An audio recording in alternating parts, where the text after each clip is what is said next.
To Ihlara Canyon. Just in 5 to 10 minutes we are going to be there. So first we are going to visit a public church which was used by the villagers before they abandoned this village. When we get close I'm going to show you. And then a facility they produce linseed oil. Before electricity or petrol oil was used for lighting, they produce linseed oil out of linseed. It's a plant actually where the streams was used for fabric production. The seeds of them were squeezed and produce an oil used in oil lamps for lighting. And then there is a mill I'm going to show you. After that we will hike all the way into the canyon and explore the canyon together. Evet tabii ki. Şimdi buradan Ihlara Vadisi'ne gidiyoruz. 5 dakika. If you look into the canyon you can see many caves. Some of the caves are used as a seclusion. Seclusion is a religious practice among the Christians where the Christians were living remote, isolated from the society and worshipping for temporary times, up to 40 days actually. And there are also many confession chapels here in this canyon. So look, while the Catholics are confessing their sins via a priest, the Orthodox Christians are doing the confession directly to the God themselves, not in the church. So that's why they constructed small-sized chapels in remote places, such as valleys like this, or in underground places, which is used for confession. So that's why majority of them are whether seclusion rooms used by the Christian monks for seclusion or confession chapels. There are some public churches, but in the villages. The others are more used by the Christian monks for seclusion and confession. Muslim people do the seclusion as well in the last 10 days. Today is a special day in Ramadan. Okay. So after that, the last 10 days actually, yes, they are lasting in the seclusion in the mosques, the Muslim people. For Christians, the seclusion period is about 40-45 days.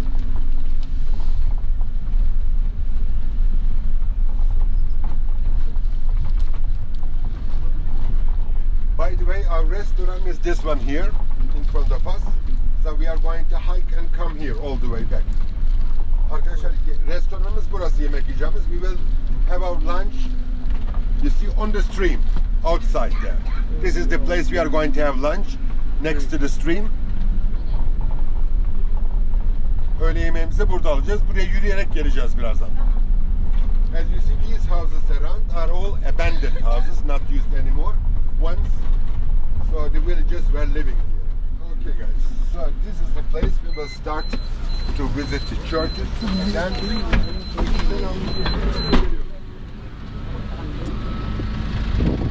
so this way guys, that's the place we will start hiking.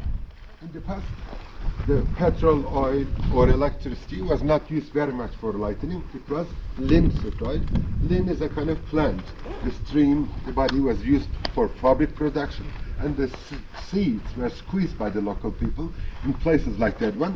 They are using as an oil lamp actually. So that's one of those places. In every village there is a facility where the villagers were producing the oil they need themselves. So this is a linseed manufacturing place. It's a press actually. And the first place here is a mill. They were grinding wheat actually to make flour, to produce flour, to make their bread or something. So you can take a look around here. Then we're going to meet in the church. I will inform you in the church over there.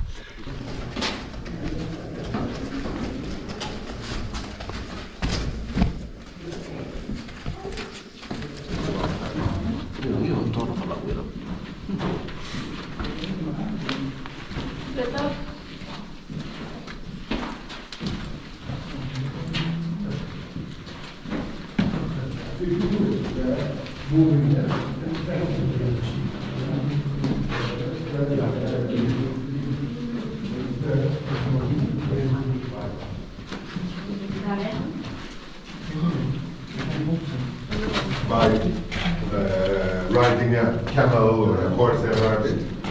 So it was turning here and then grinding wheat.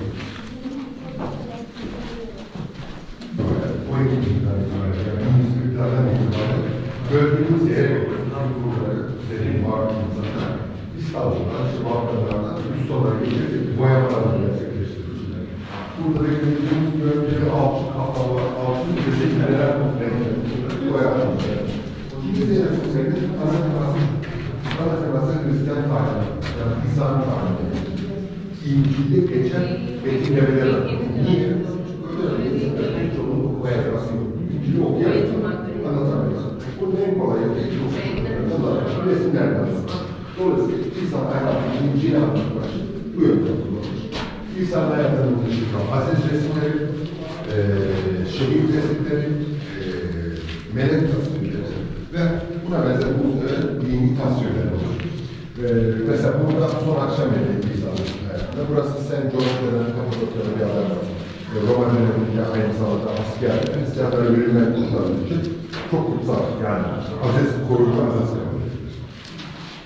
Guys, this one here is a 12th century church. 12th century churches have very high ceiling, and because of the shape of the church, it is known as cross church, because it is like very much like cross here. I want to tell a bit more about the history of the churches. In the first 2 centuries after Christ, majority of the people in Roman Empire were pagan. They were worshipping too many gods, such as Artemis, or the other goddess. So there were many pagan temples. Among them, there were also some buildings in Roman cities, used as a court building or for court places, called basilicas. So basilicas had a particular architecture. 314 is that important date when Christianity was legalized in the time of Constantine. After that, many people in Roman Empire became Christian. When majority of the people became Christian, they converted those buildings, including the pagan temples and the basilicas, into a church. So the church architecture, which is today known as basilica, is based on the old Roman buildings. Basilicas have a particular architecture. Let me explain you. All the churches are constructed to the eastern direction, facing to the east. And then there are pillars. There's a round apsis part here, and then there are pillars on this side here. You see this part? And on the right side and left side, there are 2 more apsis part, and in the front part. So, does it remind you anything? Selime Cathedral, you visited, has the same architecture. Have you been to Istanbul? Hagia Sophia has the same architecture. Okay. So this architecture is called basilica because of the old Roman court buildings. So when the Muslims actually extended all the way to the north, to Roman era, so this time the Muslims converted the churches into a mosque. So the church architecture later became the base architecture for the mosques as well. That's why there are great similarities as well. Anyway, when we get into the church, you can see many wall paintings. Here in Cappadocia, majority of the churches are constructed after 10th century, but 10th and 11th century churches doesn't have wall painting. Instead, there are some red paintings, just simply primitive carvings, primitive paintings. It is more 12th century, 1140s, when the local feudal landlord invited artists from Istanbul and then donated churches for repainting. So first they put a plaster, and then by using mineral paint, they applied some paint. When you get into the church, you can see many paintings, but majority of them are actually telling the story of Jesus Christ, the history, which is mentioned in the Bible.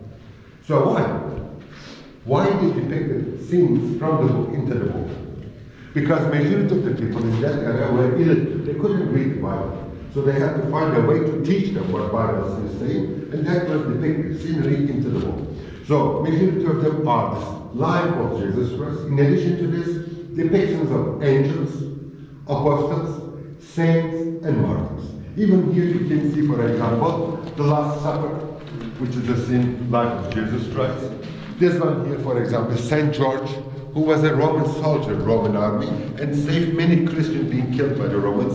That's why later he was considered as a saint, who was originally from Cappadocia, and regarded in England, in Brazil, as a national god, religiously as well, St. George.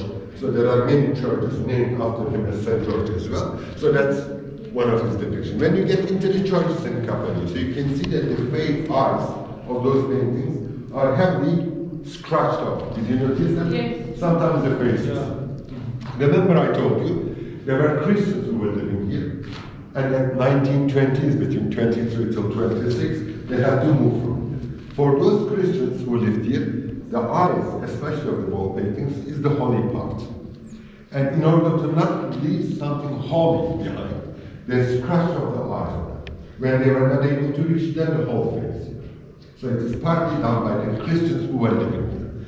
Partly by the Christian pilgrims, because in many churches, when you get into the church, you can see graffitos carved onto the wall. There are many recent ones, but even very old ones, dating back to 17, 18, 1900s, done by the Christian pilgrims visited Cappadocia because they carved their name, the day they visited, and their identity, with some Greek and Greek, Latin alphabets. Actually, we understand that those are Christian pilgrims. In many of the places, it is the local people, because after when this place was abandoned in the 1920s, the local people, Muslim people, start to use this place as a stable. Look at this. This is a feeding place. You see, that's another one. So they cut some holes in order to breed sheep, lamb from the size and height of them. I assume that this place was used as a stable where they kept lamb and sheep.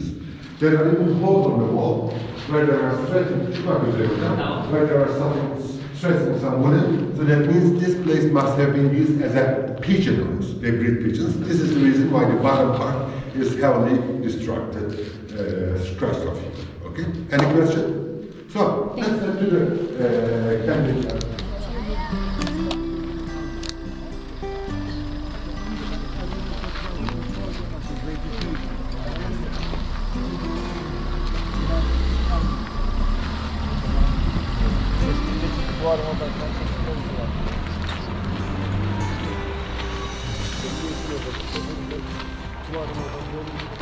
Mesela bir fark edelim, sen dönersin.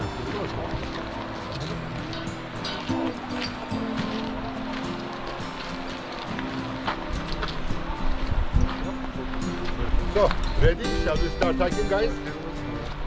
Başlayalım mı yürümeye arkadaşlar? Buyurun.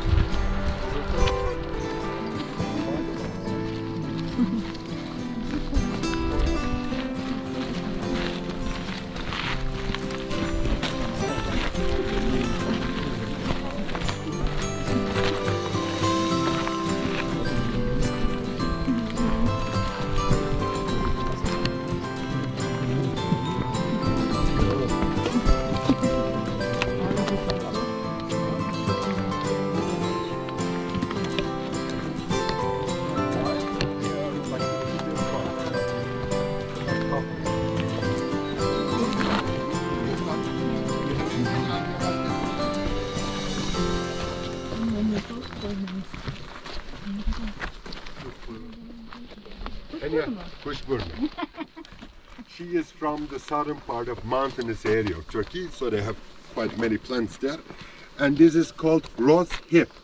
Rose hip tea is very popular, so you can boil it with the water. It is rich of vitamin C, by the way, especially in the winter time. When you boil it, it provides you vitamin C and keeps you healthy. That's sometimes people are making jam out of them too. Rose hip is the name.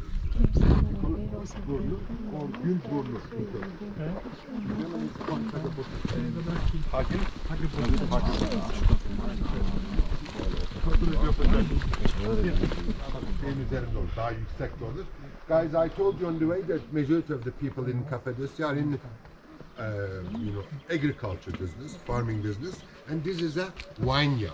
The grape is one of the ones planted intensively, but these here are not on wide, not long. These are short.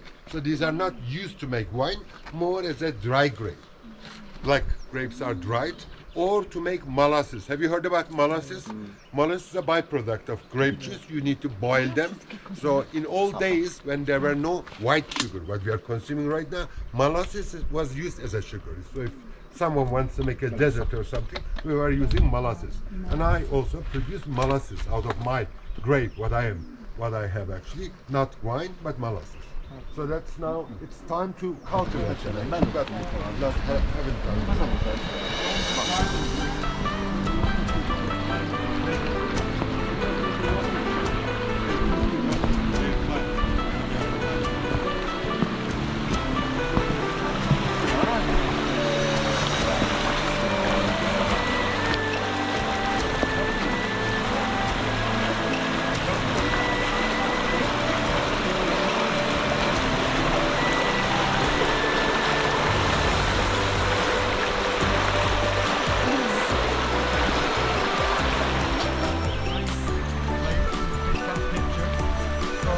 there's some 10 minutes free time.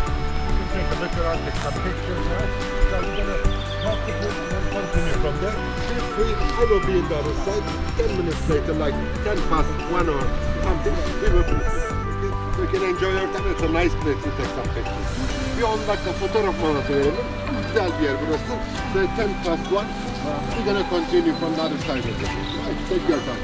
By the way, if you keep walking from here, there are some channels, some caves. You can take a look around. So enjoy yourself. Bu arka hemen şöyle köprü geçti aşağı. Ben orada olacağım. Fotoğraf molası verelim biraz. Tamam.